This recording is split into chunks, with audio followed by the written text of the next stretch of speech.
So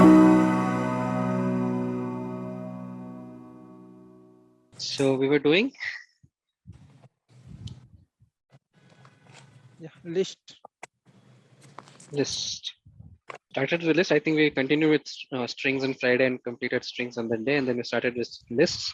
Yeah. We saw what are lists and basic things that we already seen. Then we saw slicing. Slicing, inserting, deletion. Yeah, and in adding elements using append, insert, and extend. Right. Yeah. And we saw deletion using remove and pop. And that's where we stopped. Right. So any questions before we start? Not related to that, but related Yeah, go ahead. That's okay. Go ahead.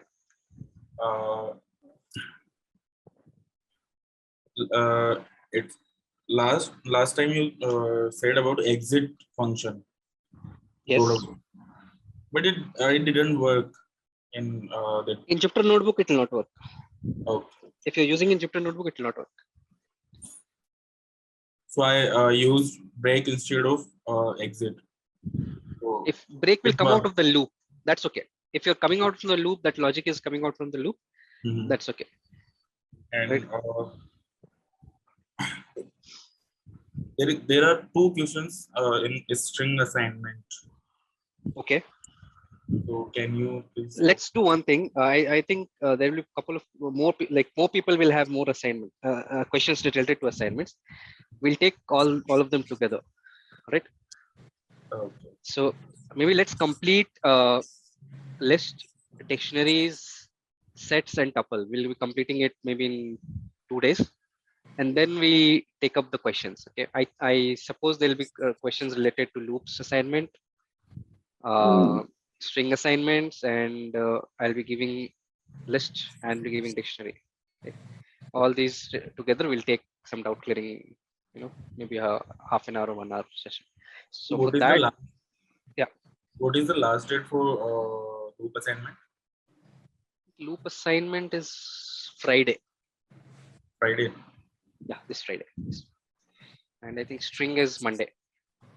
Yeah, string is Monday. Sir, there is a request. If you keep like assignment submission date on after like weekend, so that will be better because we are working and are not getting time in evening time. So that's what. See, every assignment you will get a weekend.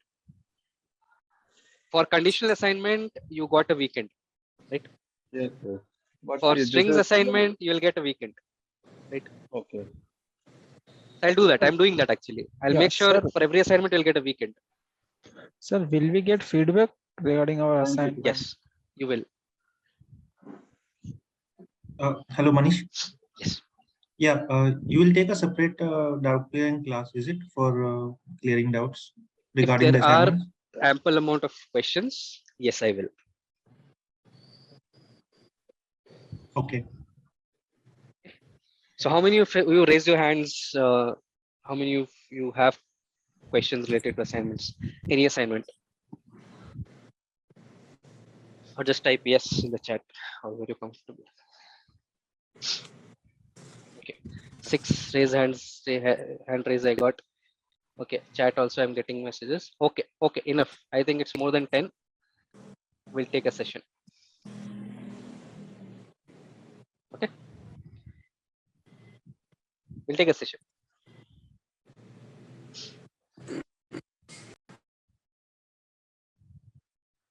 But I'll give ample amount of time. So that request to you guys is everybody please try to attempt the assignments. Okay.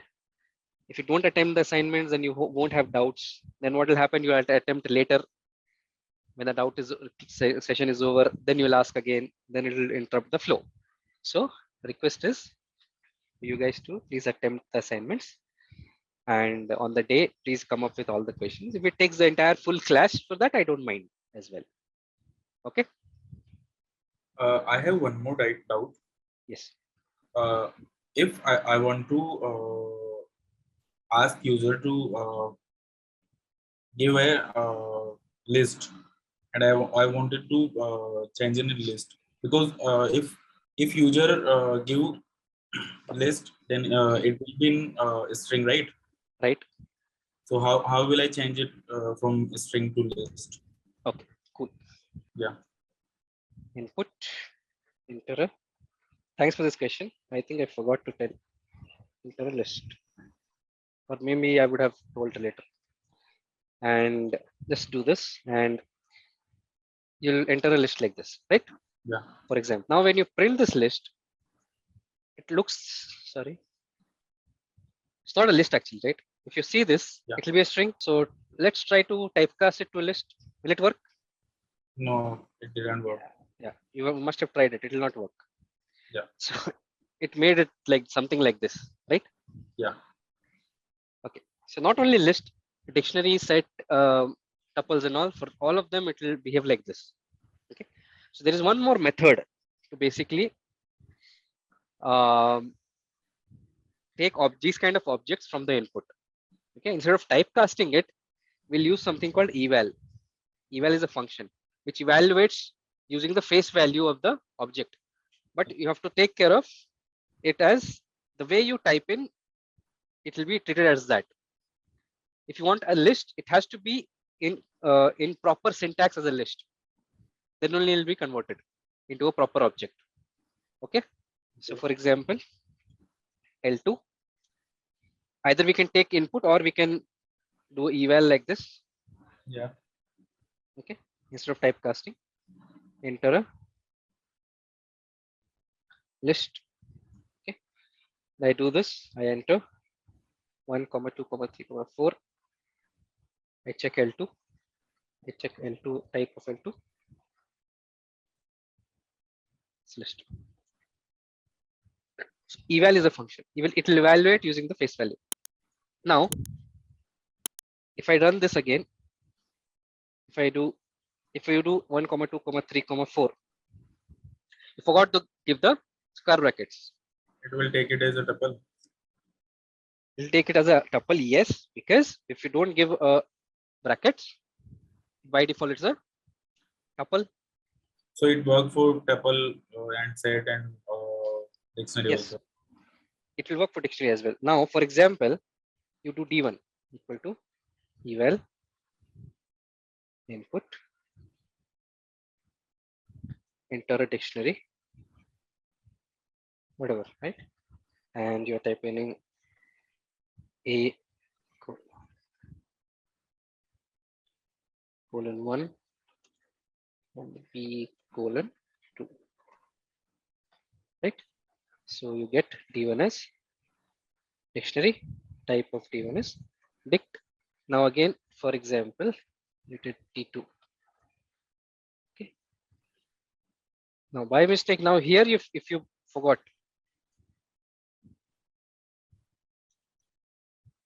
what do you think it will be considered as?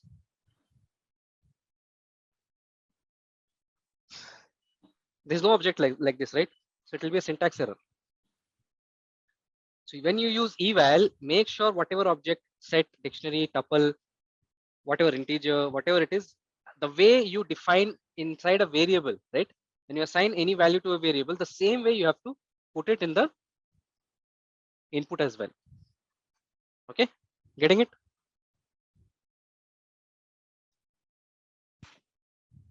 Yes or no?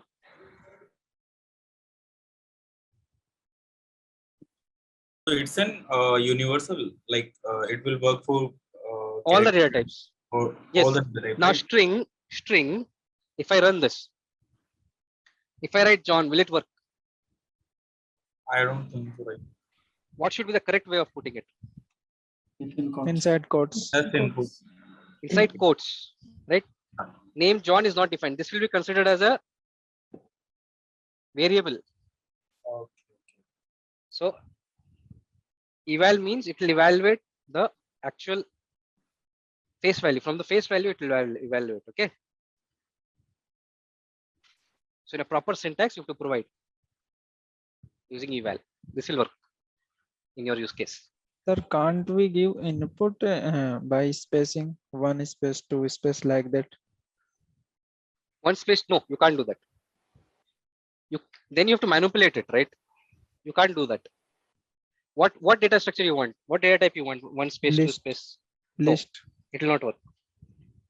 There's no way in Python to do it. You have to read One it first question and is then there. convert it into a list. Excuse me, Manish sir. One question is there. Suppose you are asking for input, and the person who is unknown about this type of data types like list Huh. and all that, and formats also. Then what to do? You will have to specify exact format in the like You have language you you have are to writing. enter your let's say for example enter a dictionary. So you have to tell the user that how a dictionary should look like, how that person has to provide the input. You have to write. Please enter comma separated This key value form. pair.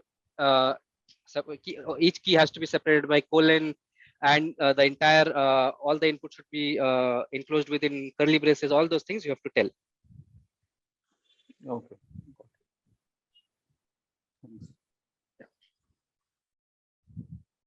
Sir, with the help of loop, can't we do the same? If we apply for loop. Didn't get you. Can you please come again? Didn't get you. Sorry. Yeah, with the help of for loop, we can do the same thing now by using append method. That you can do one by one. Write a for loop.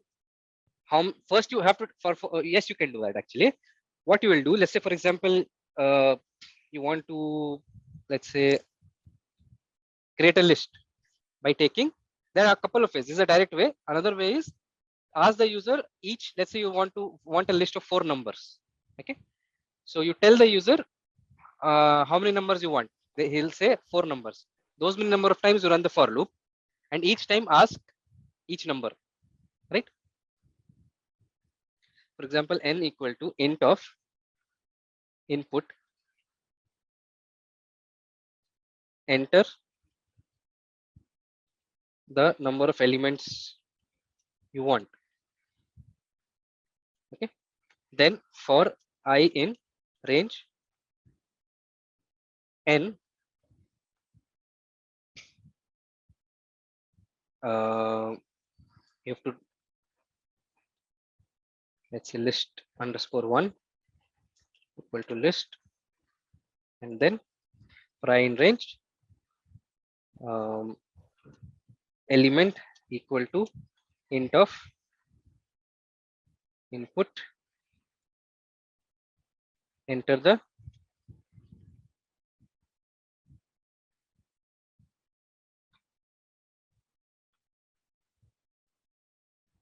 ith element and keep on appending to the list. This is what you're looking for. Yes, yes. And at the end, print list 1. So let's say I want 5 numbers: 10, 3, 24, 8, 3. Right? So again, this is an answer to Rangam your question as well. If the customer does, if the not customer, the user or the client or whoever does not know, it's a layman customer, layman client, then they will not know how to write, right? Then you have to one by one take the input, and you have to take care of handling and putting in the data type that you want to put in, either a list or a dictionary, right? You have to use like our specified methods so that there cannot be any error. Yes. You force the user to put input the way you want, like this, right? Correct. Yes. And for them also, it's not overwhelming, right? They just need to follow the instructions, right? Okay. Sir? Sir? Yep. Explain append function. Sorry. Append method. Explain. Once. Appointment and okay, I'll do that. 1 second, just give me a minute.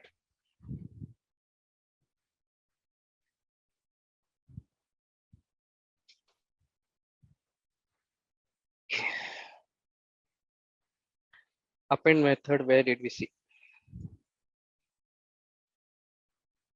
Yeah. Yeah. So Here. control F doesn't work here.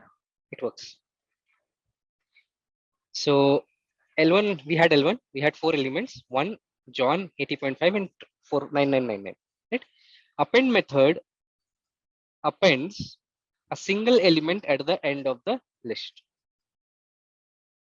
Adds a item or the element at the end of the list. Okay. You see here 1000 got added Okay. at the end. Okay. Sir, if Yep. we are giving input using the space means 1 space 2 space 3, then it will be a string. If we apply split method, Then get you. sorry, yeah, am I audible? No, you're audible, but I didn't understand what you're looking for. Yeah, if we are giving inputs with the space just like 1 space 2 space 3, so it's a string by default. Correct. If we apply split method, Then it will work. it will be a That's what I list. said. That's what I said to you. You have to write a program. That split thing is you have to write. Yes. That's what you need to write. Yeah, because Correct. generally when we are giving input now, we don't want to use bracket now, because it's not a That's user what I said. friendly thing. Correct. That's what I said. This is not a user friendly. This you can use it with someone who knows programming already. Right. Yes. That's why either do this or the thing that you said. Right. You take the input, that will be a string. Then you use a split function. But in that case, what will happen? Now there is a catch there. Okay. Yeah. So let's say, for example, you say my input. Okay. You say Yes. input, enter space separated numbers. Okay. Yes. So what I do, I give 10, 20, 30, 40. Okay. This is what you want. Yes. What is there in my input? It will be a string. String. Okay. Now you're saying my input dot split. It will be Yeah. a list. Yes. What is the data type of each element? Okay. So these are string. These are data strings. type. We did not want a string, right? So we can apply int na, but we need to can't apply do one each by element. one. You have to, yes, exactly. Yeah. You're getting it right. Now what you can do is, this is fine. This is work. But now you have to run a for loop, create another list, and convert each of the element from string to integer and put it in the new list. Yes. Yes. It'll work, no problem. But there is no direct way.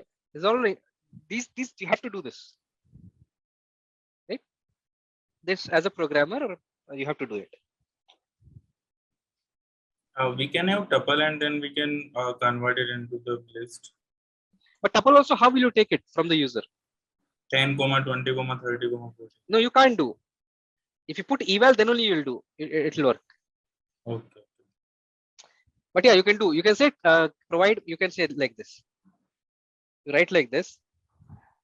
Equal. See, there are multiple ways of doing it. No, there's no problem. Enter comma separated numbers. Okay. Yeah. You say right now. I do 1, 2, 3. Okay. Yeah. Now my input you'll get tuple. Yeah. So do my input equal to list of my input. Convert it and store it. Get a list.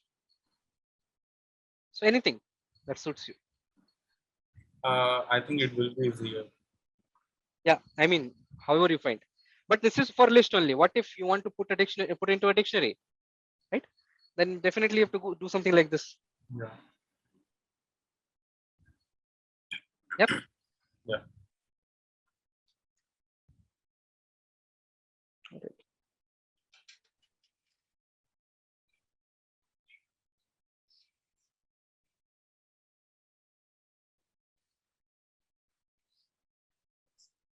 Any more questions, anyone?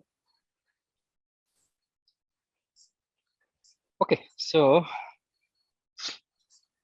let's take again L1. So we have 10, 20, 1, 2, 30, 10, 5, 7, minus 200. Okay, it's a list. Right now, list also has count function. List dot count 1 means it will count how many times this number 1 has been there in the list. How many times 1 is there? Only one. Oh, only one. So it will return 1. If I say count of 10, 2 times. 2. 2 times. So it gives you the count of how many how many times this element is there in the list, right? How many times Python is there? 0. 0. Okay. Now I have L1 dot index. It works the same way how it works with strings. L1 of index of 30. What will be the output? 4. 4, because the fourth index 0, 1, 2, 3, 4. Okay. Then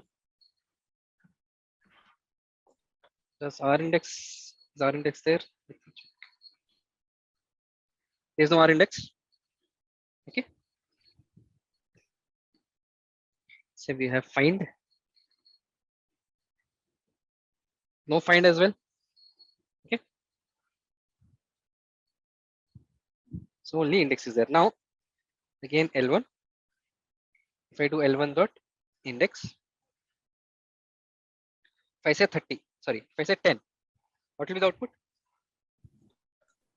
0. 0. First occurrence of that, it will give. Okay. Clear? Any questions? Sir. Yep. Here we seen the methods of list now. Yes. Here Yeah. we see the methods of list. Yes, we are continuing with the methods of list. So we started with append on Friday, right? Append, extend, insert, remove, and pop. So we are continuing from there. What are the list methods or functions of lists? Okay. We have seen count, index. We'll see remove. If I say remove, or remove, we have seen, sorry, we have seen remove. Remove and pop we saw, right? Yes. Yep. Manish, if we want to get the index of 2 elements, can we get it at a time? No. Okay.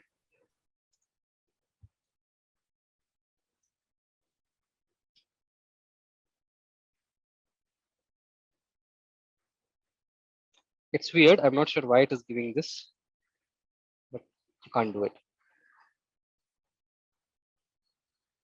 Okay. So let's say we have L1 and we have L2.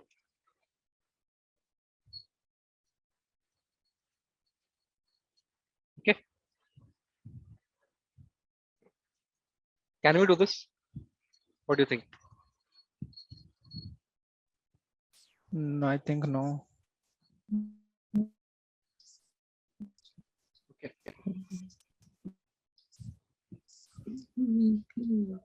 Yes.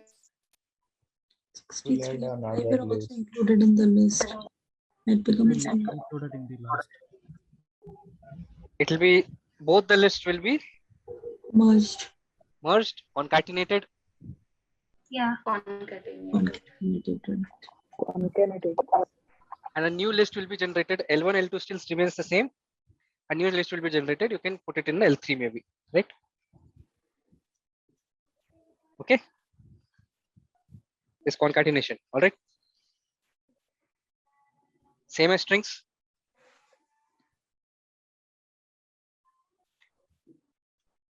Can I do this?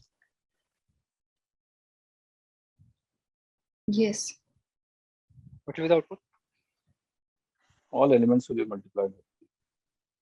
No, All elements will be multiplied means 180 9 9 and 9 15. 15. 15. Somebody said no. When we apply in string, it gets printed 3 times. Yes. So should be like that. Yes. You are right. 63.5, 63.5, 63.5. It is repetition operation. This will not multiply each element of the list by that number. Manish, for adding to list, can we index it and then add to list? That's what you need to do. Adding to list means adding the elements of to list. No, like particular list, particular elements. Like Yeah, that's what each element you want to add with other list, right? Each element, element plus element. That's what you want, right? okay. Okay. That's what you want, right? Yeah. Yes, you have to do a loop and then do it. Is this the L1 plus L2 will give the same result as L2 plus L1? No, L1 plus L2 will put L1 elements first, then L2 elements second. L2 plus L1 will first put L2 elements first and then L1 elements second. Okay. Okay, this concatenation, which comes first, will remain first. Clear? Does this addition support the duplicate numbers also? That is, if the number is common in L1 and L2. Okay. So, Does list support duplicate elements? Yes. yes. I think. What is the resultant list? What is the resultant of L1 plus L2? A list. Will it support? Yes, it's Yes. Yes. Should, right? Yes. Logically. Right? Yes. So if you say 1, 2, 3 and 1, 4, 5. So it will be 1, 2, 3, 1, 4, 5. Okay. Okay. One by one, it will be a concatenation. Just putting the elements of the second list just after the first list. First, that's right. Thank you. Yep. So the question is, Ali is asking, if we use division operator, is it, what will happen? What can you think? If you use division operator, what will happen? So multiplication operator is repeating the elements those many number of times. Now L2 is this. If I do L2 divided by, let's say, 2. Error. Should give error.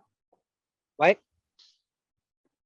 Division works with an integer on with the integer And float float. like that. Yeah, can't work, right?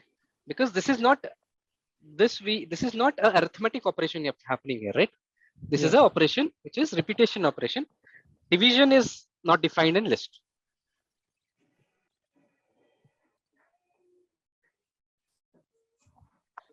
Here.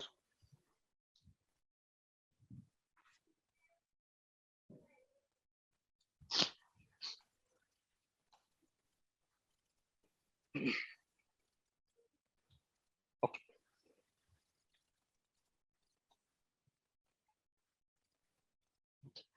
This is L3. We'll do sort. What do you mean by sort? To arrange in order, ascending or descending. Arrange something in ascending or descending order, right? Some ordering, right? So L3 dot sort we can do. It did not give an output, which means it changed the existing list. It changed the order of the existing list to ascending order. Okay. Can you see? Is it an ascending order? Yes. Yes. Clear? I'm expecting a question here. Descending If there's order. string or some other elements, it won't work. It will. Oh, okay. Good question.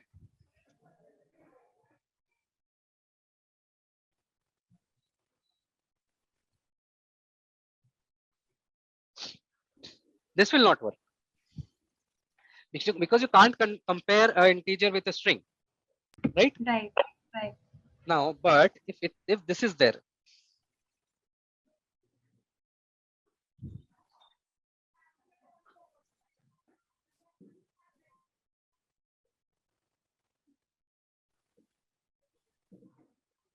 This will work, right? Because what is happening here? Dictionary system. ASCII value. ASCII value. It's using the ASCII value of the strings and putting it ascending order of the ASCII value, right? But if there is a comparison, if there is a there are multiple elements of multiple data types, if the comparison operation is not supported, it will fail. Right. Thank you. No problem. Yeah, any more questions?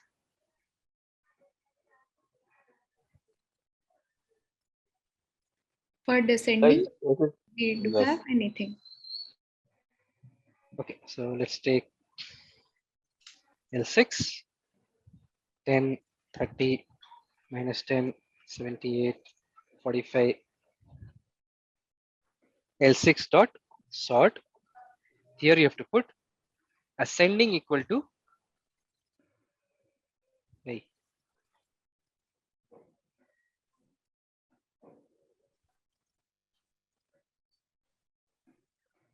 why is not one thing, 1 second.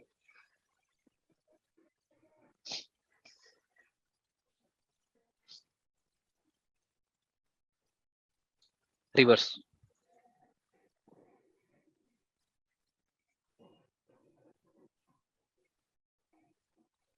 Reverse equal to true means descending order. Clear?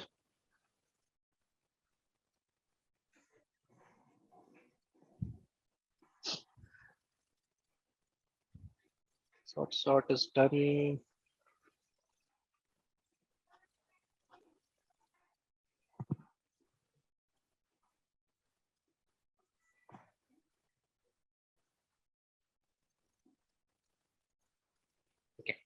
Manish, Yeah. like we add two lists together, then we can create third list, separate list. So can we break our list into two lists? There's no direct method for that. There's no minus. Okay. When we do slicing, Yeah, then we slicing you do- can do. Yeah, that's the way you do it. Yeah, that's right. So for example, you have a list L6, right? You want to have two lists. This as one list, this as another list, right? So what you can do, L6 of 0 to 2. 2, we get Yeah. 78 and 45.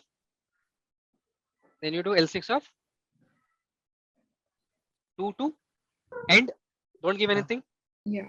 Yeah. Default value. You'll get 30, 10, and 1, 10.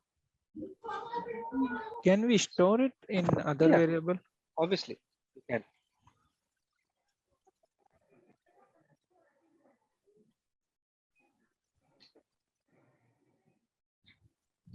You can store anything in variables, provided the syntax is correct.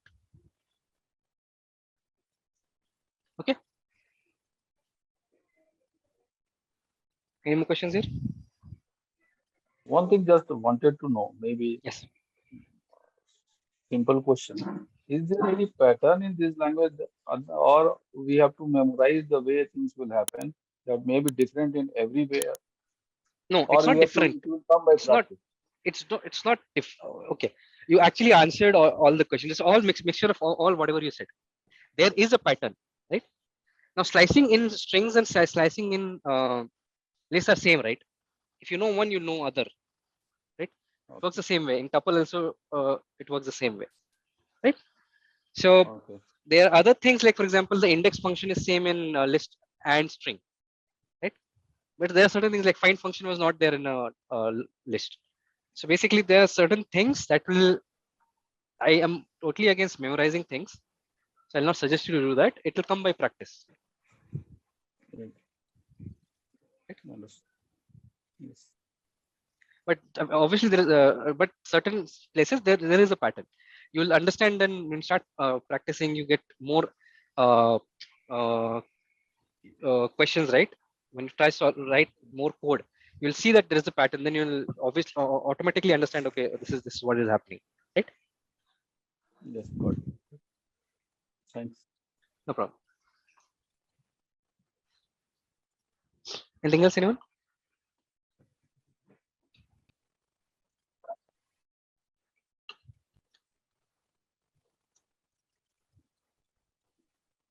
we'll see something called aliasing.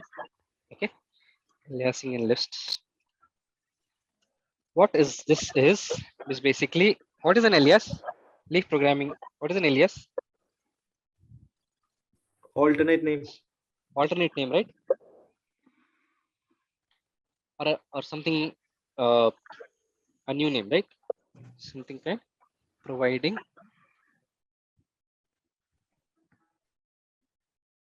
an alternate or new name to an existing. So it is aliasing of list, so existing list. Okay. The new name is called alias, not alias. Alias. So we know alias, right? Anyway. So this is the same thing in Python as well. This is with lists. What does it mean is, let's say we have this list 5, we can take it maybe, or not list 5, list 4. Take L4. Okay. L4, I can do L5 equal to L4. When I do this, L5 also gets the same element. Yes or no? Yes. Yes. Now L4 and L5 are both are same, having same list. How come it is called alias? How can we change the value of L4 first element like this? Yes or no? Yes. Yes. L4 gets changed. Do you think L5 will get changed? No. Why? It's altogether different list. Okay. L5 has It will not change. L5 has not got updated after that. Okay. Somebody said it will get changed. Why? Yes, sir. Yes, sir. It will change. Why? Sir, when you are actually assigning, it's not creating what is it, a different variable. Yep. Okay. Different object, right? Yeah, different object. It's not creating. So remember this. We had this very basic, but there's a difference between an integer and a list. I'm understanding why people are saying it will not be reflected. So when I create L4, let's say L4 is created for assuming purpose, I will write in the same memory address. Obviously, it's not in the same memory address. Okay. So L4 is pointing to, let's say, 101. Okay. Now, when I do L5 equal to L4, what happens? L5 is also pointing to the same memory address. L5 also points to the same memory address. Yes or no? Yes. Now, when we change L4 of 0 to -100, whatever, right? So is list mutable or immutable? Mutable. Mutable. So will the memory address change? No. No. This will be 100 now, or -100. Yes. Memory address is not changed. So L4 is changed. L5 is also pointing to the same location. When I say L5, will L5 also be changed or not? Yes. Yes. Why this was not working with integers? Because when you change the value of an integer, it creates a new object in the new memory location, and that memory location gets pointed here. That was with immutable objects. Okay, but this is how immutable objects, specifically with lists, how it works. All right. So L5 will also change. Get changed. Oh, this will be a problem, right? Some logical error. Yes, it is a problem. Yes, you are absolutely right. If you do not want both the lists to be same, then it's a problem. You might assume that, okay, I assign the same value, I change L5, L4 is still the original one. No, L5 will change, L4 also will change. L4 changes, L5 also changes. Clear? So there's a problem. There should be a solution, right? Yeah. So yes, we make a copy, right? Yeah. Cloning making a copy of an existing list, basically a new copy, right? A new object. Okay. This is not an alias. So let's take L4 again. We do L6 equal to L4 dot copy. L6 is this. Now you change L6 of 0 to -2. L6 got changed. L4 is not changed. Clear? So if you need the exact same elements in the new list and don't want the changes to be reflected in one another, you use copy function. Clear? Okay. Yes. Also,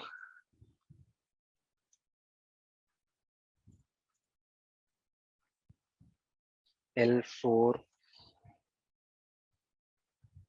L7, L4 are same. What I do here, I did a slicing. Okay. So slicing from default starting from till the end. So it will give all the elements, assign it to L7. So when we do slicing, it creates a new object or what does it do? Creates a new object. This also is same as copy. Yes. So if I change L4, it's a 0. Sorry, 0 to 0. So L4 is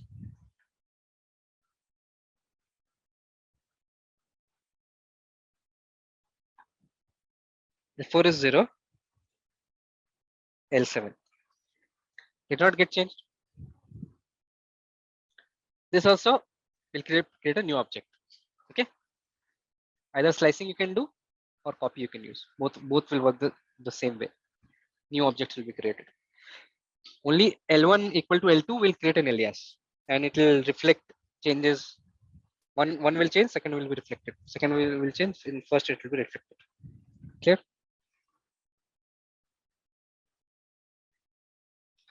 Any questions?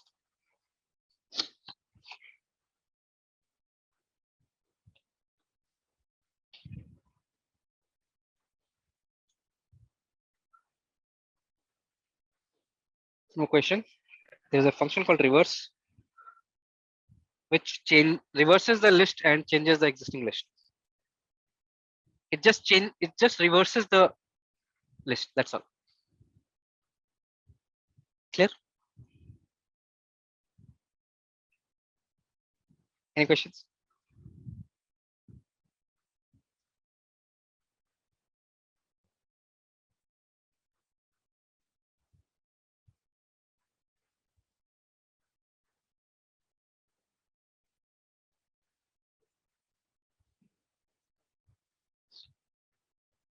Making sense? Yes. Yes. Right. Any questions here?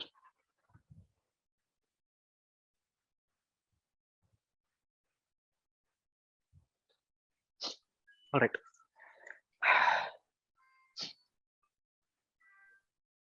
Let's say we have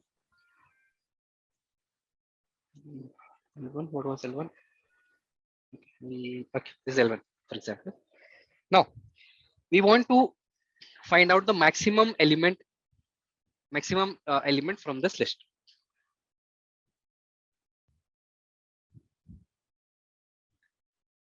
We want to find out the maximum number from this list. Where is the maximum number in this list? 30. 30. And let's say we want to find out the minimum number. Which is the minimum number? Minus Minus 200. 200. Minus 200. We want these two as output. How will you go ahead with this? Max and min functions. Max and min function. No, So we can- first and last element if after sorting. Okay, there are multiple ways. One is main function, max function. Okay. You get. Now you said sort it and first element is the minimum, last element is the maximum. Right, sort it and L1 of sort, then L1 of 0 is the minimum, L1 of -1 is the maximum. Right, Do I need to show that? Hello.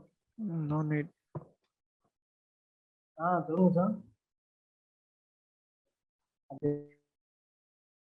Any other way? Okay, let me do this way. In sort, in min, in max, what are we doing?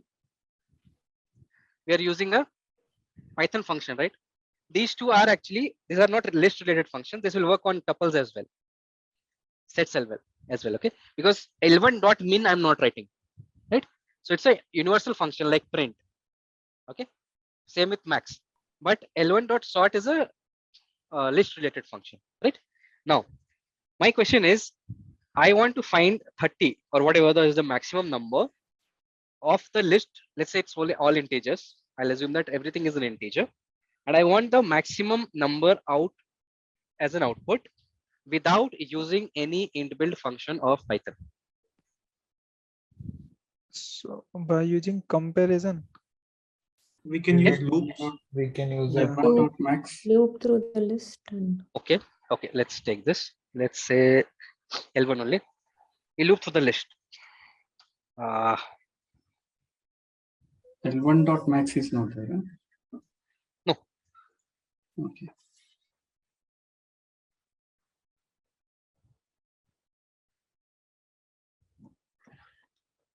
This is not particularly specifically with list. Okay, that's why.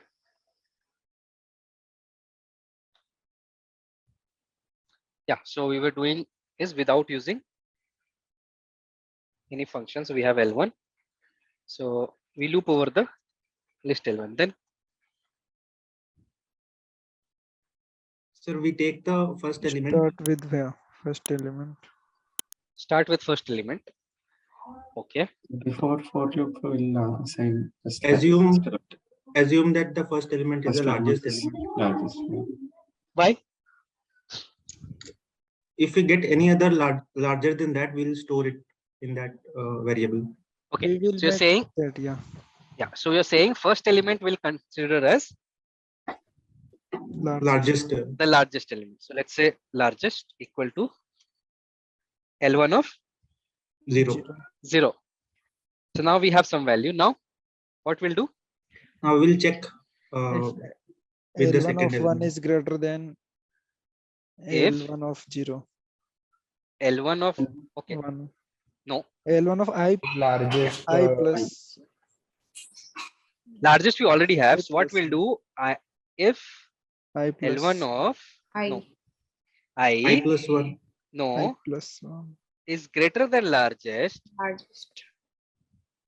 Then We already we'll have the largest one, right? Sir, L1 of We will not compare each element one I by one. over here.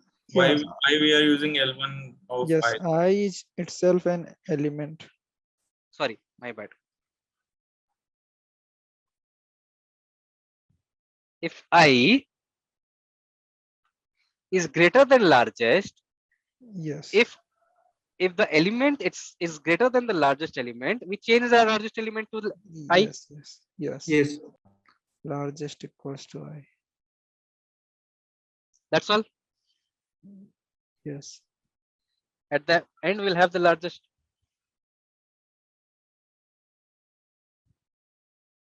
Yeah. Question.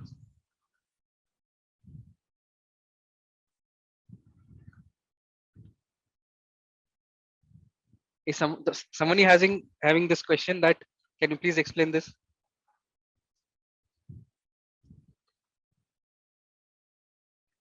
Everybody understood this? Anybody needs this to be explained? Why we have taken only the first element as the largest? You can take any element. No problem.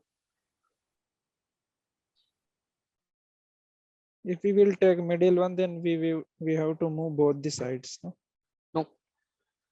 Anywhere we are looping from 0th to the last element. No problem. It'll work. Yeah. So it will check every element in list L1. First, it will take 10. And yeah. So largest is 10. By default, we are telling my largest is 10. The first element. Whatever it is, I blindly assign it to that largest. Then we loop over. When we loop over, what is the first value of I? 10. 10. Then we check if I is greater than largest. So is 10 greater than 10? No. No. So nothing happens. Largest still remains 10. Right? Next, it goes to the next element, which is 20. So the value of I is 20. Largest value is 10. So we check, is 20 greater than 10? Is it true? Yes, true. Yes. So when it is true, we are changing the value of largest from To 20. whatever it was to the new largest value, which is that 20. element I. That element I, 20. Right? Then we go to 1. Is 1 greater than 20? No, nothing happens. Is 2? Is 2 greater than 20? No, nothing happens. 30? Is 30 greater than 20? Yes. So largest value gets changed again to Yes. 30. So that's the value of I. So it gets changed to 30. Now largest value is 30. This is done. Then 10. Is 10 greater than 30? No, nothing happens. 5 greater than 30? Nothing happens. 7 greater than 30? Nothing happens. If minus 200 greater than 30? No, nothing happens. What is the value of largest? 30. 30. 30. Here?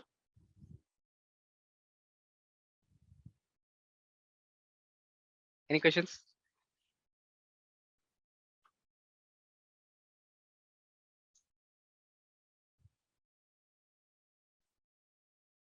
Understood, everyone? Yes. Yes. Yes. What we'll do with for minimum? We'll just reverse the less than sign. I should be less. So whenever it is less than, we'll make that I as smallest, right? Yes. When that element is less than smallest, that becomes smallest. Clear? Yes. Any questions here?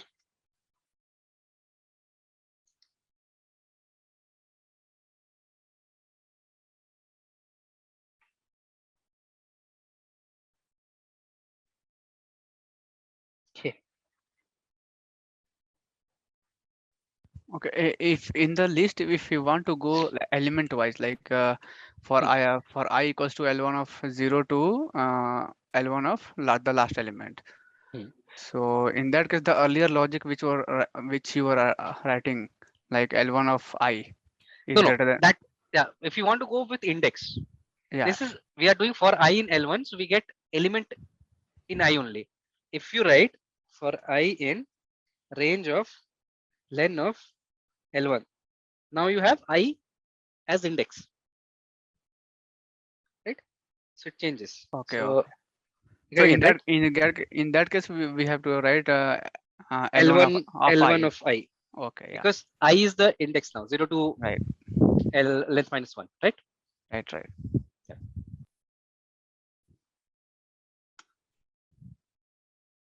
Clear?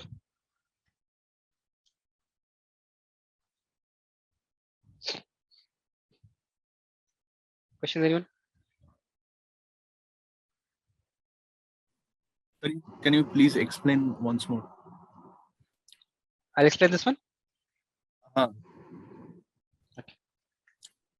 So, what is the smallest value we are assuming at start?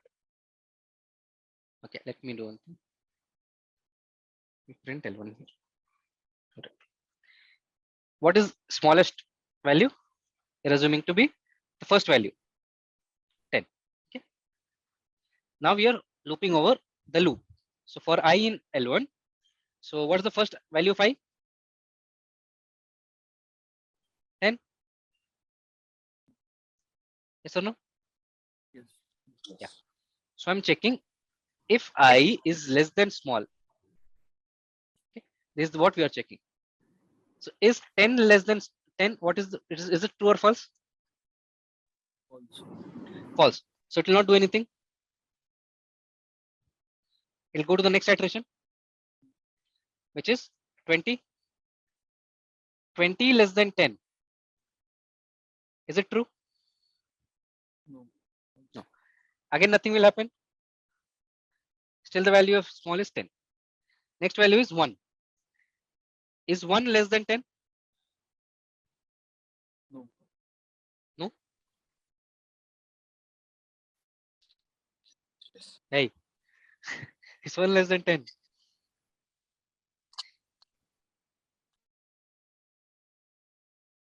True or false?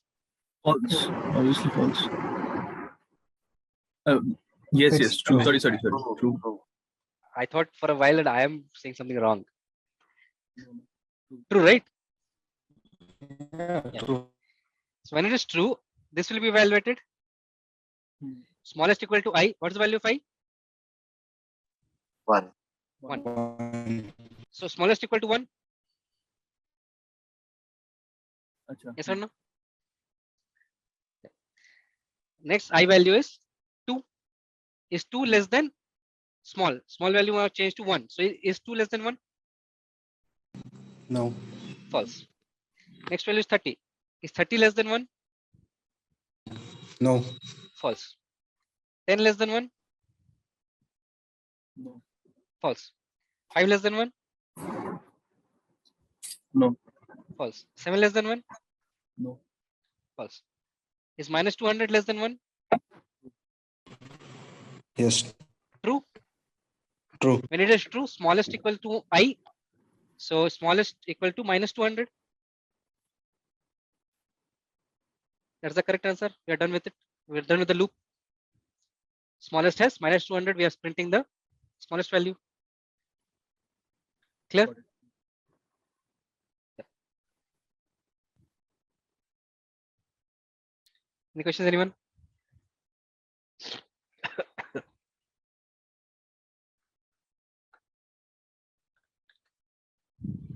All right. No questions, will move with a very interesting topic.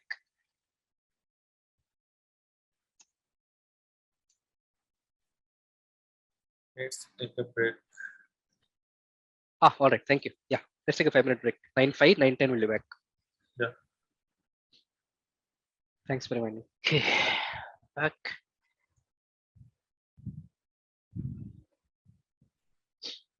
Audible? Yes. Yes. Yes. So let's continue. Any questions before we start?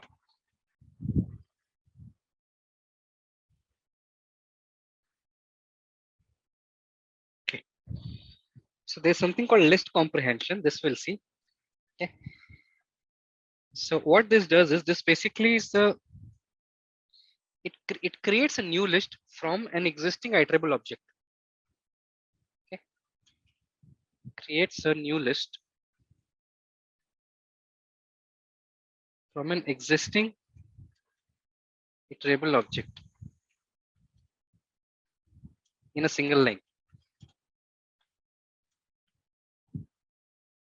Okay. Excuse me. Yeah. So let's say, for example, I have a list. Help one. 1, 2, 3, 4, 5. Whatever. Right. And I want the output to be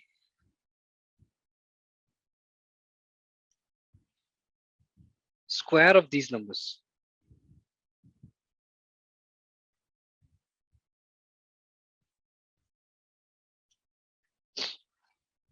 The same sequence. Getting it?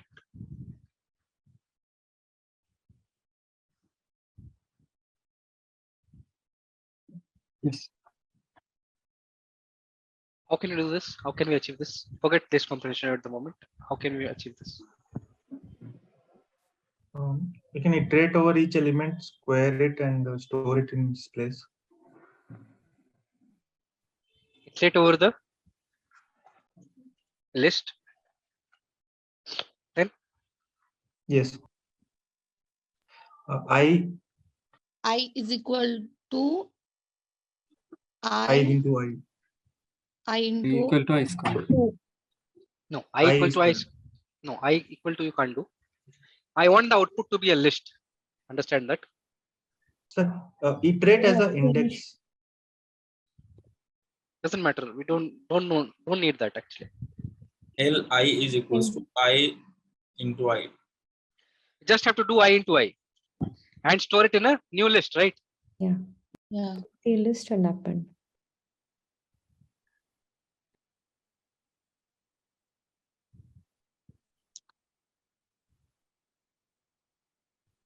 Can we do this?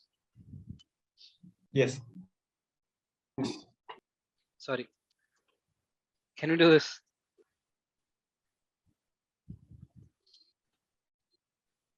Do we get what you want?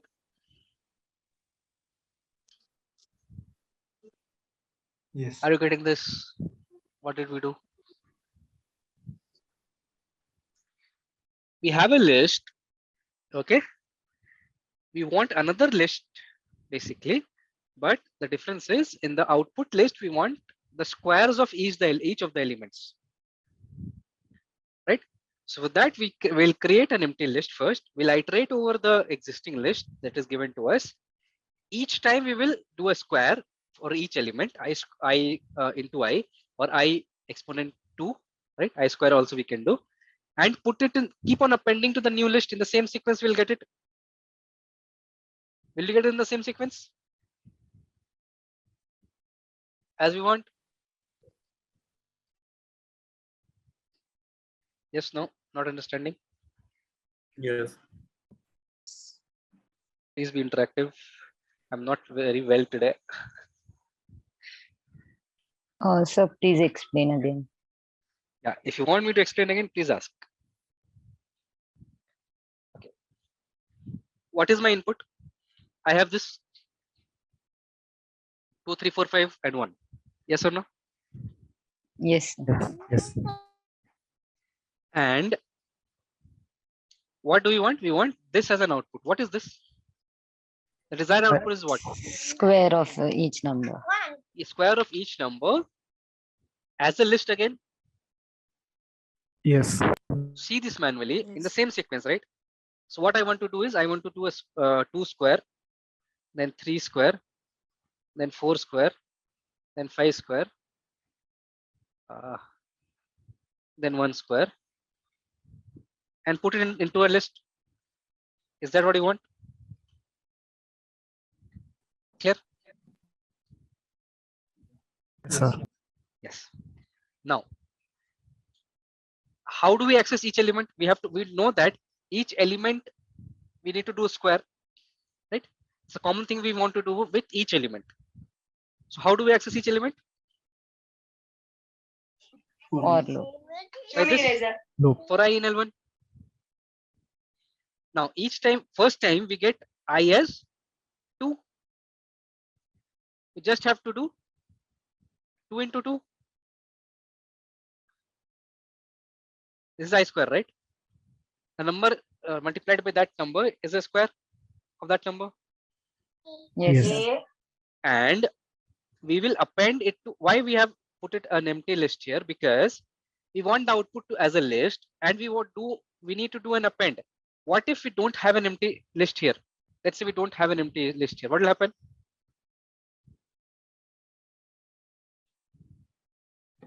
It will not store. Error. There is no list. Error. Why? Because No, append function, yeah, append function only work with lists. If new underscore L1 will not be defined as an empty list, Python will not understand what is new underscore L1, right? Because we are using the append function, which is a list function, there has to be a list. What that list should be? That list should be an empty list, because we will fill that list with the numbers that we want. What are those numbers? The squares of each element.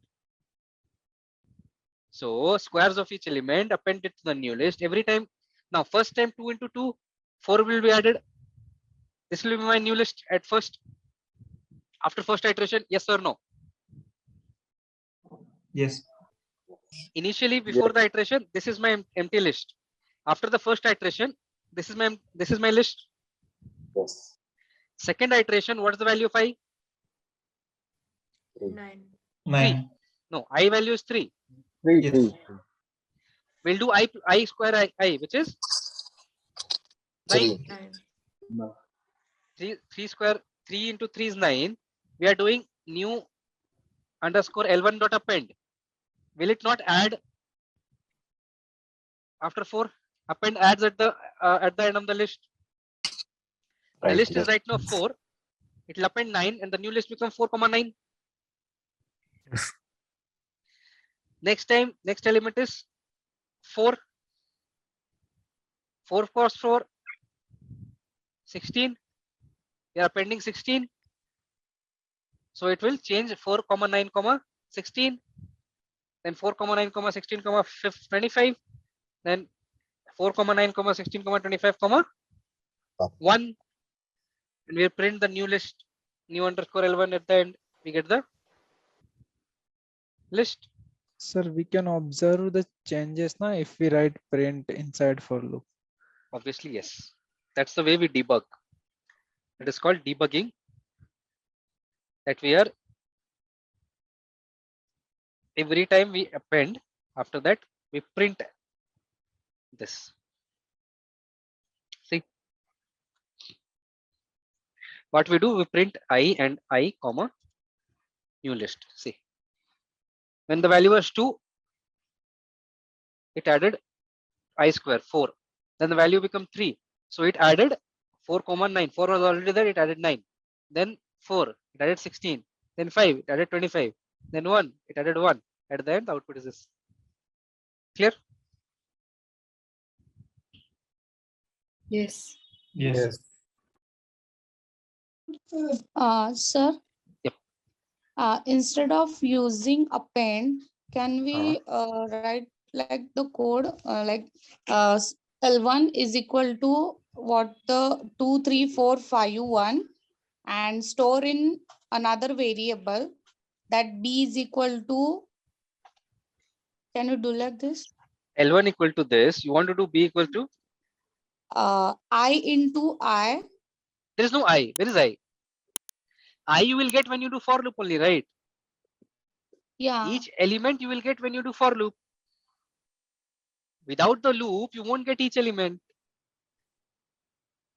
What is your I here?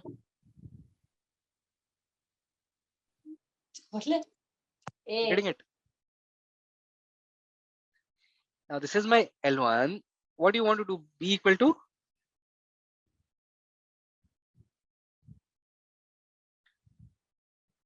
Are you getting it? Yes, now.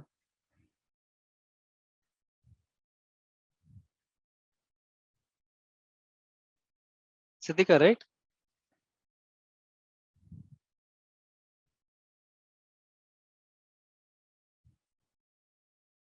Not sure. Anybody else? Any questions on this? Is there any method by which we can like multiply each element of a list by the same element? You can't do Not it. writing this, you No. cannot do it. No. So let's say you have to multiply L1 with 5, right? Again, you have to do this. What will do here? I into 5 instead 5. of I. I into 5? Yeah. 10, 15, 20, 25, 5. You can't directly do. If you do L1 into 5, it will not multiply each element by 5. It will repeat. This will be like multiplied by 5. Sorry? Got it. That list will be like elements of the list will be like multiplied 5 times. Yeah, repeated. Yeah. So there is no direct method of multiplying a list, entire list with a single number. In lists, you can't do. Okay. But there is no but actually. There is something called a NumPy. Okay. NumPy is a third-party library. We'll see that. It's there in the syllabus. It's not a native or a fundamental data type in Python. It's a third-party library which provides you something called an array. Okay. There we can do it. We'll see it. All right. Okay, in case of like Lost your voice. Sorry. it's like a vector multiplication, like Yes. transpose and multiply. Yes. So NumPy is a library which deals with numerical. The full form of NumPy is numerical Python. It deals with all the statisticals, mathematical operations with numbers. So all vector multiplication, vector matrix, all those things will come into that. We'll see that. That's very handy in those cases compared to lists. NumPy arrays are very handy. Manish. Yes. Hi, Pooja this side. What I'm asking is, rather than using this append command, we can go directly through the loop also, na, ki L1 I for I in the range of L1. Then we can go through that also. We are doing that only, no? We are doing for I in L1. What do you want to do here? For I in range of the length of L1, then L1 of I is equals to L1 of I into L1 of I. It's like that. Where you will store output, you have to store in a list. The output has to be a list. We don't want to print it. You're getting it? Sir, there is another way to write the for loop. Like here I'm writing the code L1, what is the list, our list, and B is equal to, in bracket, I into I, for I in L1, and then print list B. It will give the answer like above. That is called list like comprehension. That is where I'm heading to. You are right. That is called list comprehension.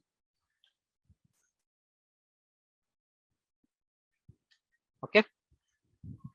Yeah, Pooja, you are still pending with that question. Yeah, exactly. But what I did actually, for I in range L, do whatever you want. Do whatever you want. At the end, you have to do append. There is no other way. You tell me, without append, how can you do it?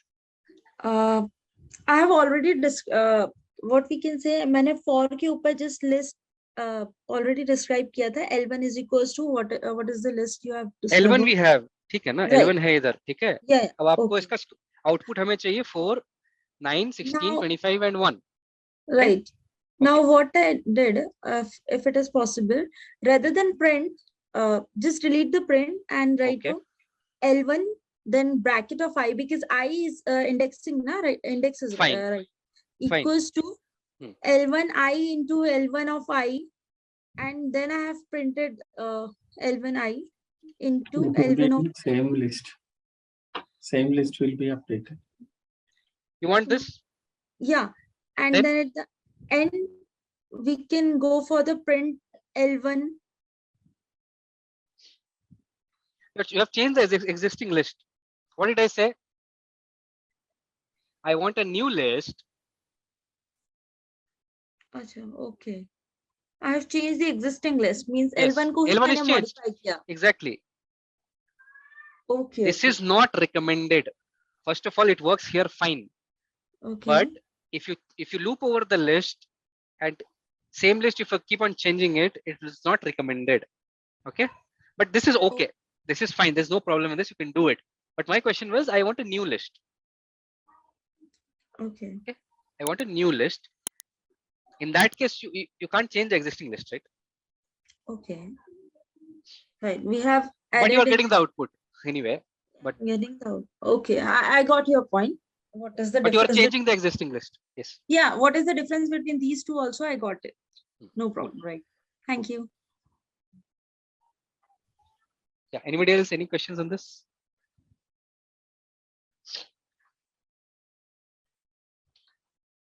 Yeah. So my L1 only got changed. Okay. Where is my L1? Yeah. All right. This is my L1. Now the same thing what we did here, we can do using list comprehension. L2 equal to, what do we want as output? Square of all the numbers, each element in a list.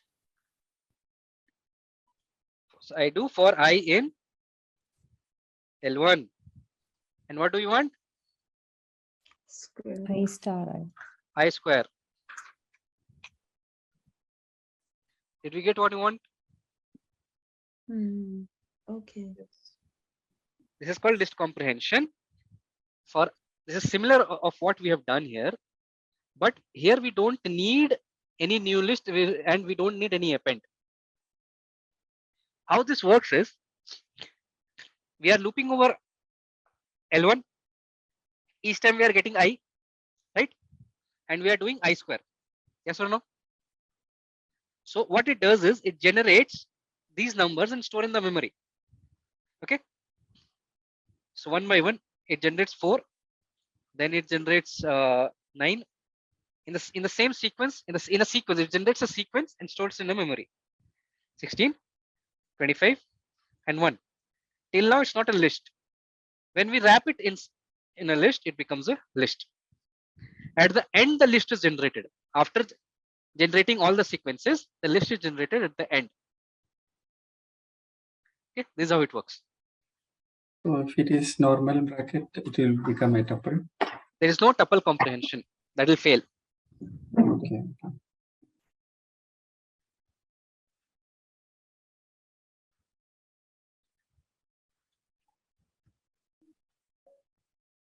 I mean, it will not fail, but there's something called generator. We'll see that later. Okay. This is not tuple comprehension.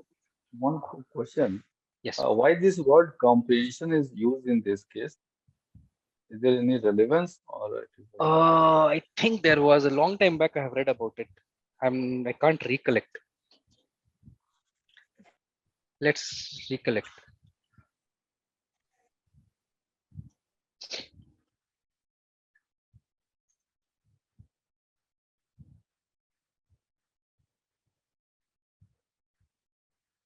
Why list comprehension is called why list comprehension in Python called somewhere, some book or something I've read. I've forgotten about it. Because it's a very comprehensive way to describe a sequence. Okay. Okay, no problem. So in Google search, it was telling if else, and also can we make that for loop more complex with if else? Yes. Yes. Okay. All can be done in single line, but before that we have to understand the ternary operator. Okay. Before that, you have to understand if we can write if else in a single line, then we can make it use of here as well. That is possible. Okay, thank you. You've not seen the ternary operation as well, right? No, Manish, we have not seen, but it's there in the assignments. Yeah, I know. Have you guys tried it? Anybody tried it? Yeah, tried, but it didn't come out. Okay. Yes, I have tried. I got it for 2 numbers, but for 3 numbers, if elif and Yeah, 2 else, I'm numbers not. Elif is not working.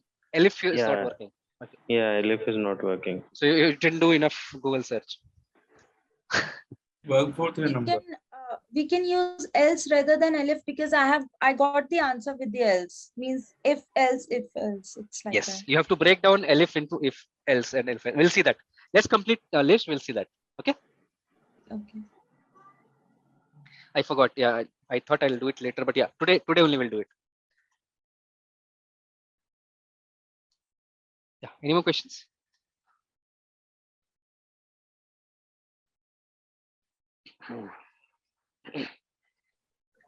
Please explain the workflow of this comprehension because it's not clear. The workflow is it will first do a for loop. Okay. And for each I in L1, it will multiply and keep on storing the values in the memory. Okay. So the for loop which is going, it will go from the last element or the first element? First element. First element always. Okay. If it was last element, it would have been reversed, right? But you see here, it's the same sequence as the existing list, right? Right. Only the syntax is little like this. So to make it readable like in English language, they have made the syntax like this. Try reading it. Do I square for I in L1, right? It's okay. more like a English sentence, right? Okay. So to make that, yeah. Make it Yeah, put a syntax like that. yeah, that was the confusion because as we read, it is squaring first, then it is going for the for. But how will you square until it does not have a value in I? How will it square? Exactly, right? exactly. So the way it's written, to make it more visual, the syntax is made like that, but it works similar to it actually for loop does. For loop works the same way how for loop works. Okay. So each time the value will go to I, and then squaring will happen. And the list will be created at the end. After generation of all the numbers, the list will be generated. It's not append function. Okay. Okay. So basically, it is storing the values of I inside a list firstly. No. Then it is printing the list itself. No. The value of I. So I no I not I. It is looping over L1. Each time the value is going to I. Then it's doing I square. So I square is 4 first time. So first time it is generating a sequence. Okay, not of any data type. No data type. Okay? Just a sequence it is generating in the memory. Okay, 4, 9, 25. So 16, 25. Yeah, and 1. So after it's generated, 1 second, let me complete. After the for loop is completed, it will be converted into a list. The list is created. Yeah, that's precisely my question, because every time I is getting changed, right? No. Yes, I is getting changed. Yes, that's right. Every time I is getting changed. So where it is storing, because the latest I will be 1. The latest value of I will be 1. So the initial value of I is what? Just 2. Remove all this. The first value of I is 2. So I equals to 2. I square is 4. So 4 is generated and put it in the memory. Okay. Is it done or not? Yeah, 4 is what somewhere. Is the 4 is somewhere. Now, what is the next value of I? 3. 3. So you create 3 cross 3, which is 9. So Python will take care of storing it just after 9 in the sequence. Okay. Right. Now it's clear, because the main issue was like every time it is squaring and where it is keeping. How does it know? It is storing. It is storing one by one in a sequence. Okay, but in this case, it will never get some other values with like Python will not confuse with that. No. Python knows where it is storing. Python knows where exactly it is storing in that sequence and what's the value. It will know. Internally, it does that. Yeah, it's clear now. And then after the generation is done, the sequence is done, it stores all these elements in a list.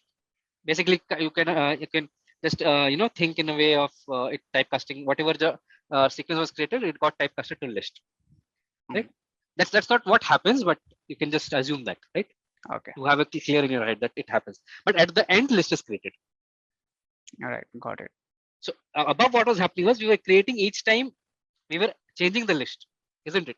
Correct. First it was empty, then we added 4, then we added 9. The list was there, we were changing the list, modifying the list. Here there is no list at the start.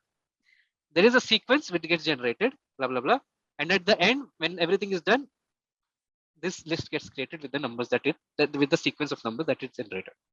Okay. And because of this feature, this comprehension is faster than the normal convention for loop that we saw. Because using the append function each time modifying is a little slower. Here we are just generating and storing, and then we are converting. Okay, this is faster, but it will take more memory, right? No.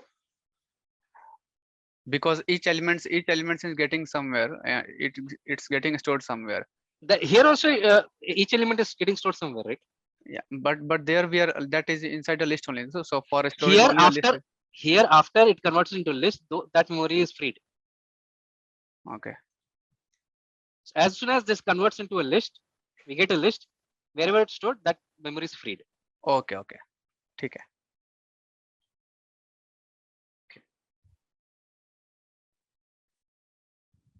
Here, I is acting like a temporary variable, right? Same as how it behaves like a normal for loop. Yeah, same. Like for I in L1, right? So I is acting like temporary variable. Yeah, any arbitrary temporary variable. Yes. Yes. Yeah.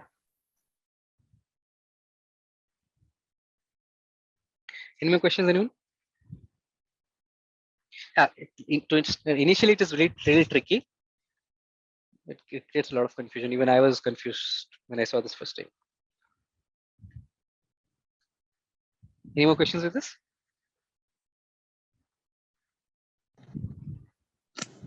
क्या हम इसमें multiple for loops add कर सकते हैं? हाँ, we can do that. So the inner for loop will go on the right hand side.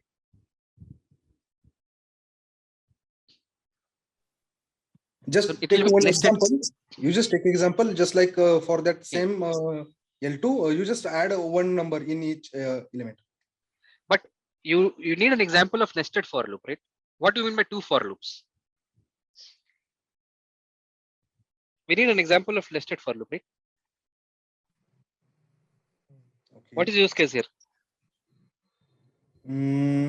Actually जो अभी L2 में जो है ना आया है रिजल्ट 4, 9, 16, 25 मुझे उसमें 2 numbers 2 multiplied by और 3 करना है, just like that you don't need it. You can just do it like this. Okay. You don't need double for loop for that. Okay, got it. If it is list of list, you can. Yeah, when it's a list of list, then it will come. For example, now let's say you have to generate a list, a matrix, right? For example, how do I say?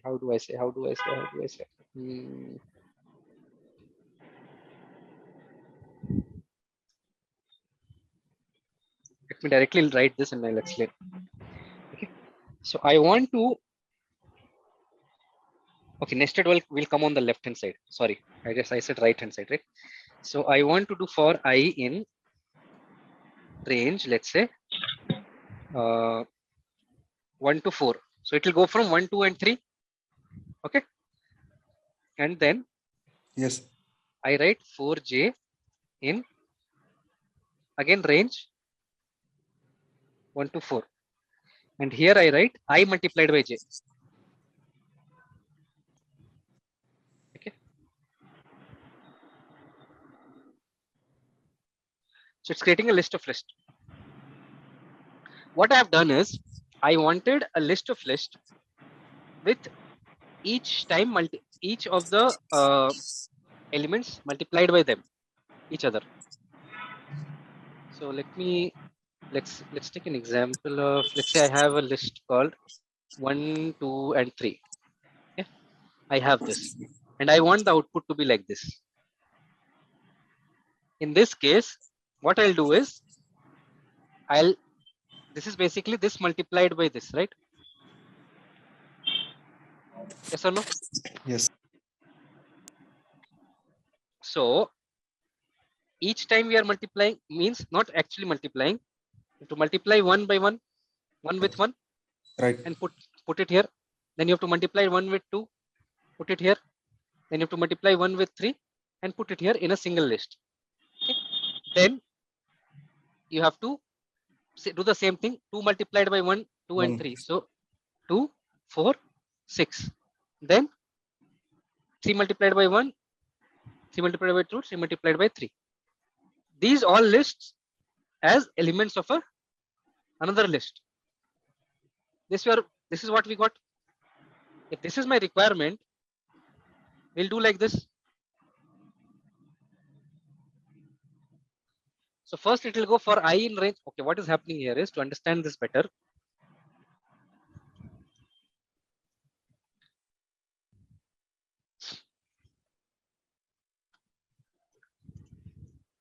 this is how we do.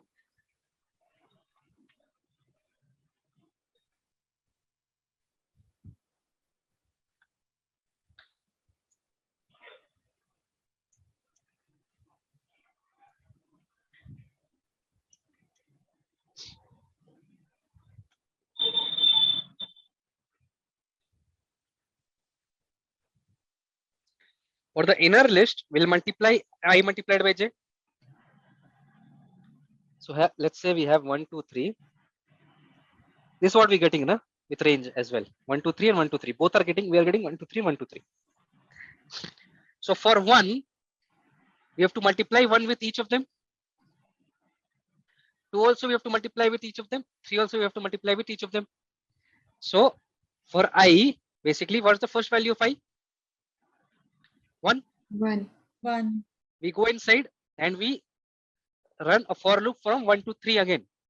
So for 1, we have j. So for 1, we have j value 1, j value 2, j value 3. Yes or no? Again for 2, we have j value 1, j value 2, j value 3, because we are resetting. For 3 also we have 1, 2, 3. This is what we wanted. So we appended. So first time when the value of first time, what's the value of I? 1. Inside it go empty. This is also empty. This is empty. Okay. Now you go for j in range 1 to 4. What is the first value of j? 1. 1. You do I multiplied by j and put it to the temp list. So you got this in temp. Yes. And in out it is still empty. Yes or no? Yes. Okay. Next where it will go after multiplying this, where this control will go, Python control. From here, J, where will it? J. Again J. for loop for Next J. value of j, it will not go here because this is not over yet. Nice. So next value of j is 2. 2. Now it comes here. What's the value of I? 1. 1. 1. 1 multiplied by 2, which is 2. What we are doing? Temp append 2. This will be appended to 2. Yes. Again it will go back to j. Next value is 3. 1 multiplied by 3. 3. So 1, 2, 3. Yes. Yes. So we got what we wanted. This is what we wanted. Yes. For the first element of the bigger list, outer list, right? Now, can we append it to out? Yes. We have to append it to out, right? Where it will come? It will come outside this for loop. It will be inside outer for loop, but outside the inner for loop. Out dot append. What should we append? Temp. Temp. Now, what is in out? We had temp. Temp is, so I value is 1. J value is 3. Temp value was 1, 2, 3. Out value became list of list with one element. Yes or no? Yes. Clear? Everyone till here, is it clear? Yeah. Yeah. Next time, the control from here will go to outer for loop. Next value of I is 2. 2. Again, it will reset temp to empty. Yes. Yes or no? Yes. Yes, sir. Now, for it will next is for j in range 1 to 4. Again, what's the value of j? 1. 1. Reset it. 2 multiplied by 1. 2. 2. We are putting it to temp. So we get it here. Yeah. Next time again, it will go to j. J next value is 2, 4. Next value is 3, 6. 2, 4, 6. Next value is done. So this for loop is completed. Where it will go? Out. Line number 6. Out. First we'll go to out dot append. Out value is this. It will append temp to out. So temp already is 1, 2, 3. It will append 2, 4, 6. 6. Yes or no? Yes, sir. Yes. Next value of I, it will go. It will make it 3. Again, it will do the same thing. And append 3 multiplied by 1, 3 multiplied by 2, 3 multiplied by 3. Yes. To out. And it is done. So at the end, we have to print out. We get this. Yes or no? Yes. Getting it? So in the comprehension, list comprehension, This that list comprehension, we don't need this, we don't need this, we don't need append, nothing is required. Now, the outer list will go on the right hand side. Yeah. And since we need one more list inside a list, so the inner loop will go inside a list, in a square, inside one more square bracket. Okay. And here we are doing I multiplied by j. Right? For I in range, I go shift to left side. Now inside this, for each I we need a list.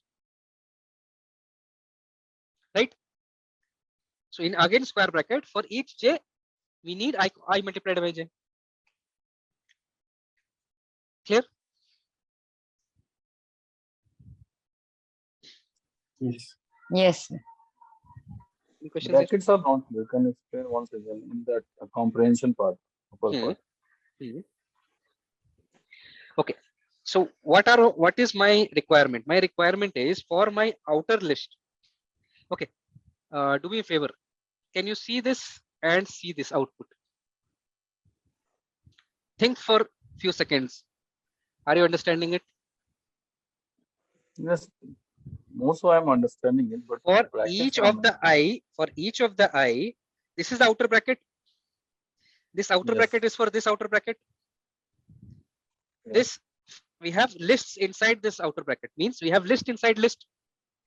So we need another bracket. How is list represented? By square brackets, right? Yes, got it. Understood. Cool. Okay, thank you. No problem.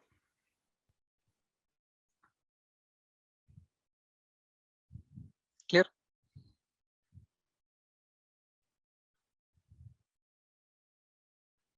Any questions here?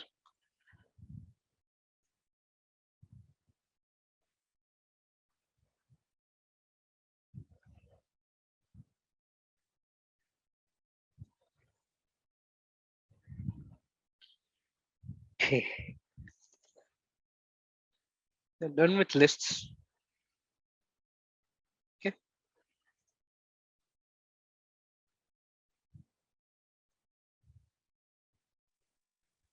Manish, yeah. For this, for comprehension, can we combine if with for also? Yes, we can. Like I had in mind, suppose that we had the list na 2, 3, 4, 5, 1. If it's an even number, I don't want a square. If it's an odd number, I want a square. Or if it's an even number, I want a square. If it's an odd number, I want a cube. Yeah, right. Yeah, like that. We'll come to that. Let's. That's where we are going to ternary operator. We'll see this first, and then we'll go to that because we need this to understand that. Okay.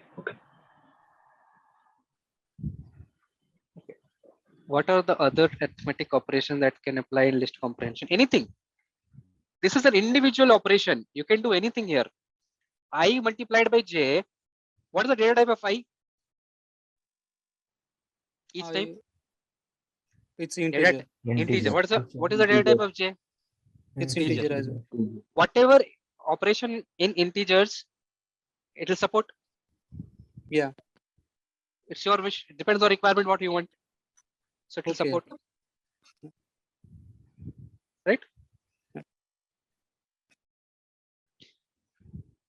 Okay. Ternary operator. Ternary operation in Python. Yeah. So ternary operation in Python is something like this.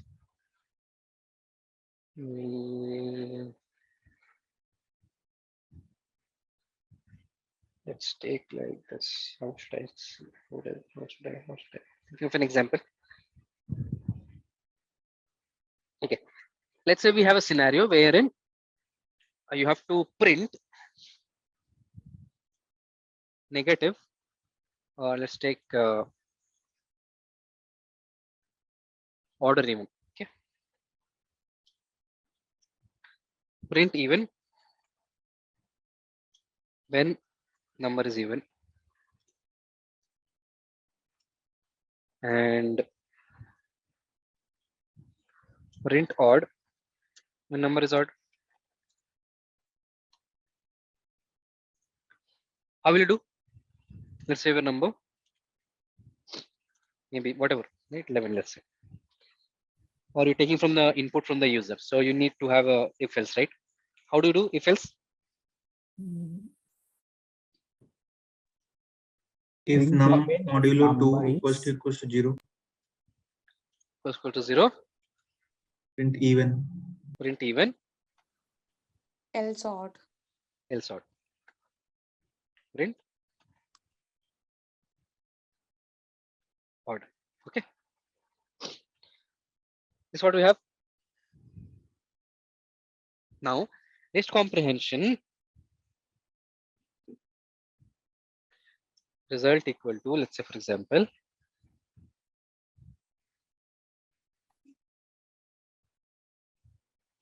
even if else odd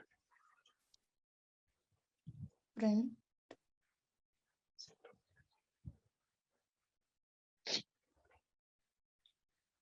okay, or you can put print here itself like this.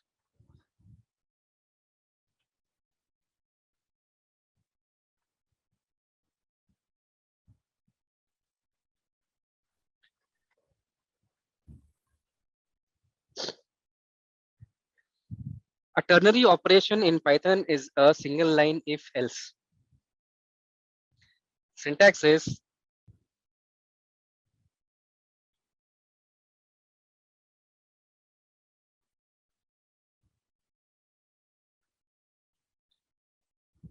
two expression if condition else false expression. Clear? If whatever you want to do when if condition is true goes on the left hand side of the if, then you write else and the whatever when you want to do when it is false. Okay, again it is like an English sentence. Print even if number is divisible by 0, else print odd. Can you read it like an English sentence?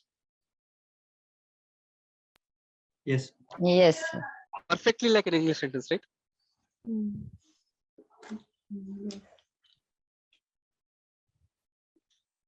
Clear? This is a ternary operator. 3 operands. One operand condition, second operand print odd, third operand print even. Okay. So, sir, what is which three is operand here? I didn't get that. Okay. What is unary operator? Unary operator is the operator which operates on one operand. This is unary. Minus sign is operating on one operand, right? Yes. Plus is binary. It's operating on two operands. Yeah. A single line if else is a ternary operator. Why? Because it is operating on 3 operands. What are the 3 operands? This is the first operand. This is the second operand. This is the third operand. This is the logic. Okay. Okay. Clear? Yes. Any doubts on this? Anyone?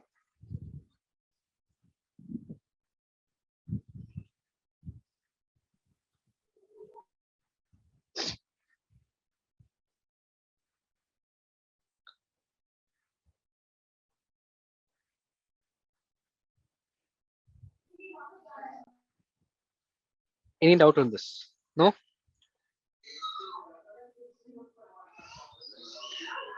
How do we check if we have two conditions here? Doing that.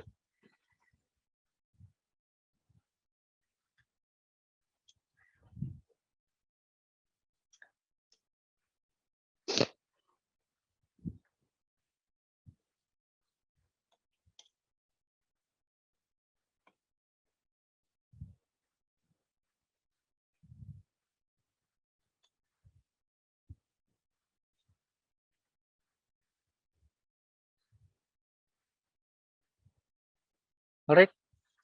This is making sense. By 2, 10, it will be printing divisible by 2. Yes. If it's 9, it will be divisible by 3. Now, how do we write it in this way? We try to write in this way only, right? So print divisible by 2 if num percentage 2 equal to 0, else blah, and we have something in between, right? So we have this guy. So we might assume like this, just following what we had earlier, right?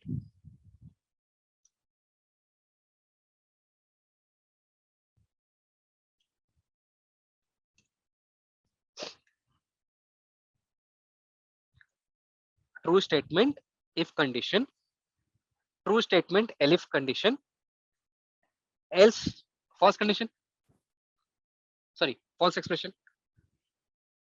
Logically looking fine? Yes. Any questions here? Couple of people tried, it will not work, I know, if you're Yeah. telling that in your head. Okay, it says invalid syntax, it's not working. What we can do? We can put a else instead of ellipse. Okay. So the solution for this is we cannot have an elif in a single line if elif else statement. Elif will not work in a single line if elif else statement. You have to break down elif into else and if. Isn't elif else if? Yes. Yes or no? Right. So Yes. we have to Yes.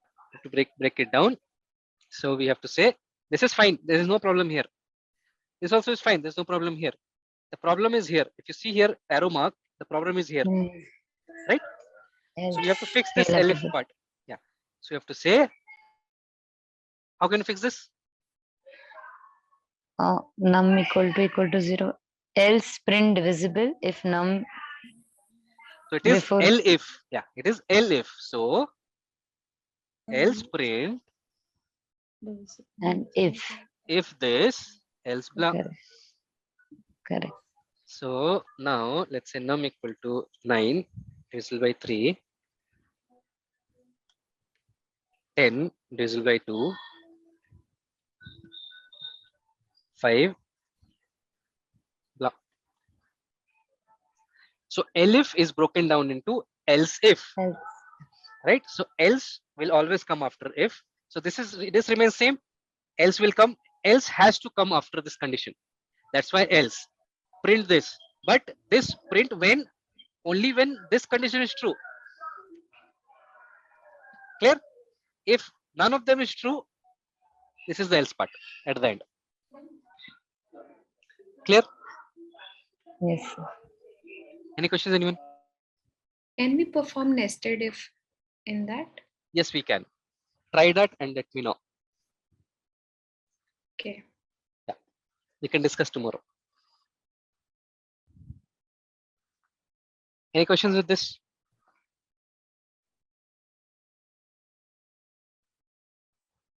Sir, in this case, this won't be counted as a ternary operator, right?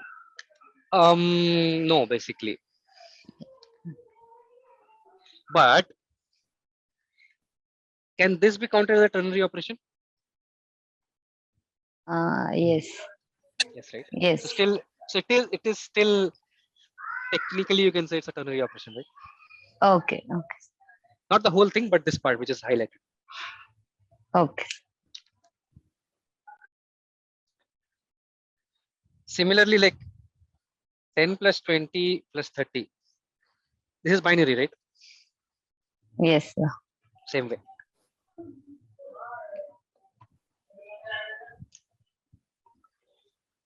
Any questions? How is it working? Any doubts? Ternary operation? Please ask.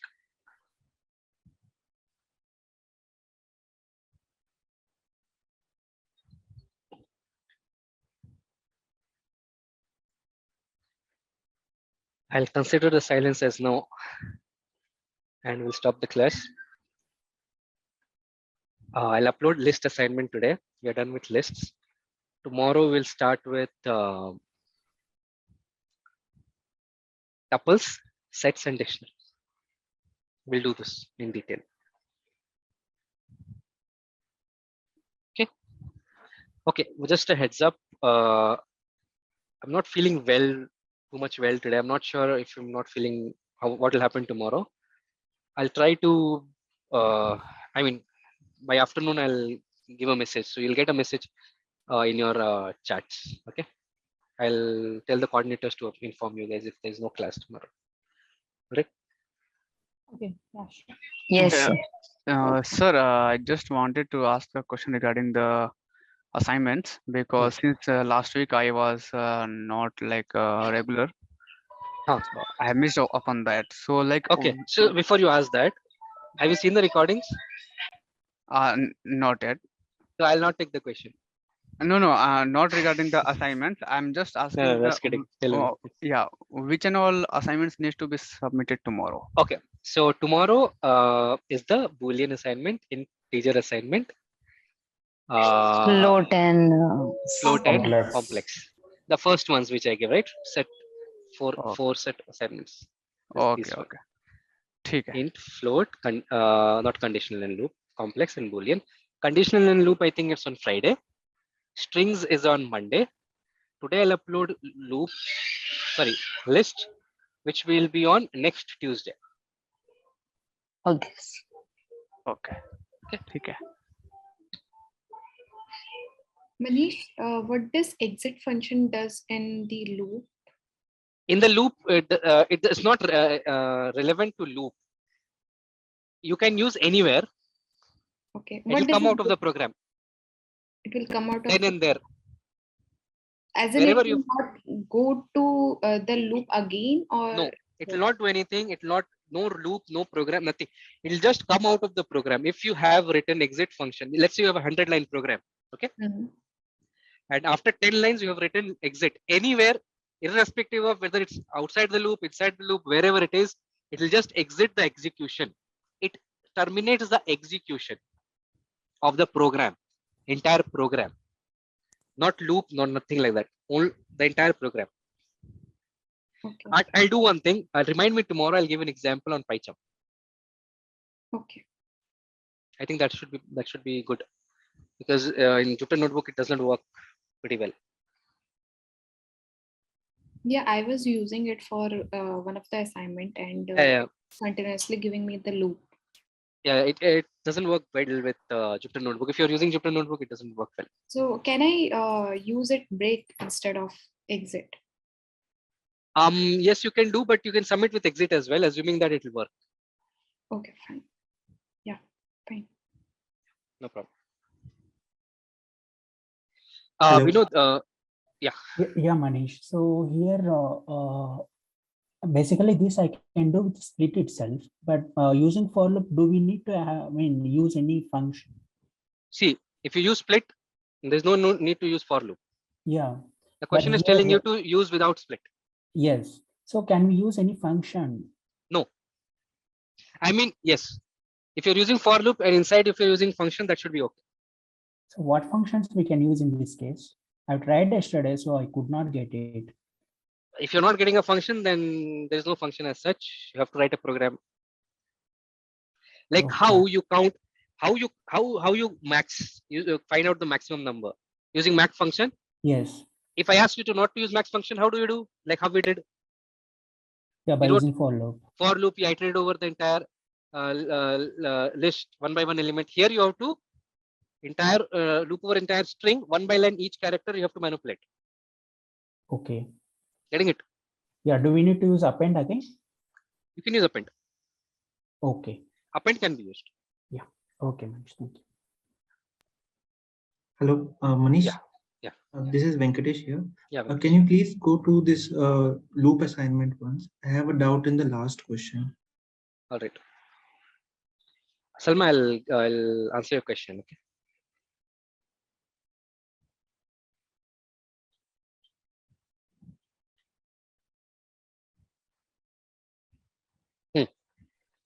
Yeah, so we will separate this string with keeping is as a separator, right? Correct. So won't there be any space after this? Won't it be space after what? Space after this and space after Python, or are we dividing it into words and like?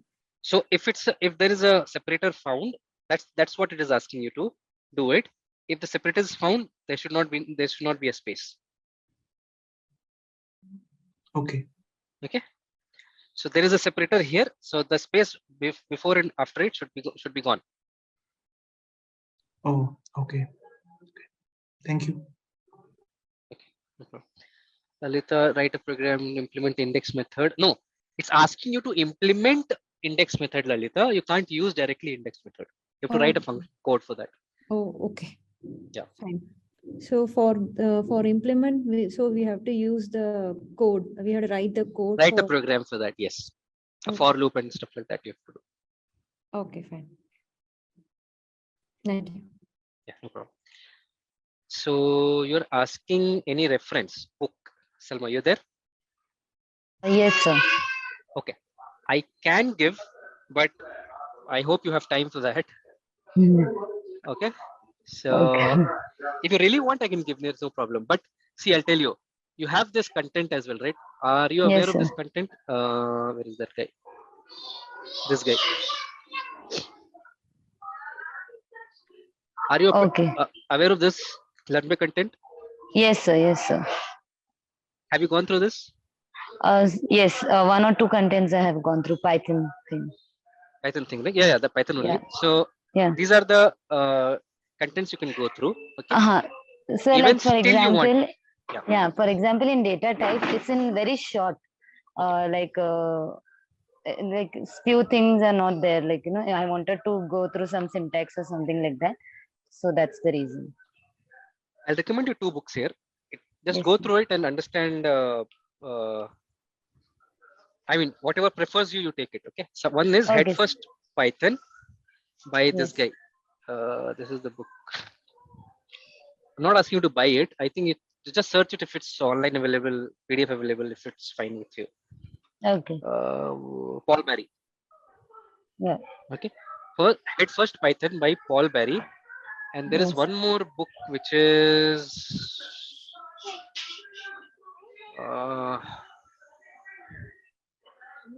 I'm forgetting it. 1 second. Yes, sir.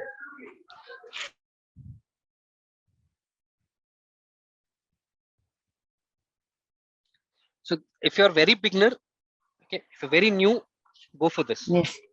Yes. Okay. Yeah, learning Python. I mean, both are for beginners only. Okay. Yeah.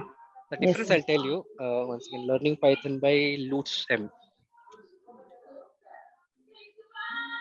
Okay. So the difference between is this book is little conventional, like traditional book, how a normal any book will be there, right? A topic, then explanation, then topic, explanation. This book it's an interactive book. Okay. It talks to you. It kinds of talks to you. It asks a question, answer itself, asks a question, answer itself. How kid books are there, no? Correct. So like that with Python, it's not for kids basically. Adults, Okay. but I'm just wanting to give the difference at how it's a kind of an interactive book. Okay, simple words are being used here. In this one, it's more of a traditional book, but both are very good books. Okay, sir. Yeah.